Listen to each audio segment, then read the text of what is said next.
na dinukot yung bata. Sino na ngayon? Hindi ko nga rin alam eh. Pero alam mo dong, masama ang kutob ko rito eh. Baka kailangan mo nang humingi ng tulong. Kanino? Sa mga polis. Hindi. Kung sa Boss Manuel mo, yung laging tumutulong sa'yo. Oo nga no. Baka alam niya kung saan kutaan mo ngayon. Oy, ano, susugod ka mag-isa? Yun lang naman kailangan kong gawin ngayon eh. Ganun ba? Eh, basta mag-iingat ka. Kung lagi nag-aalala si Lola Gracia sa'yo eh. Dong, pasensya ka na.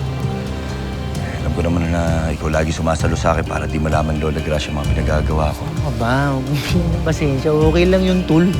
Tutuwa nga ako sa ginagawa mo eh. Malaking bagay ang paglaban mo sa mga kriminal.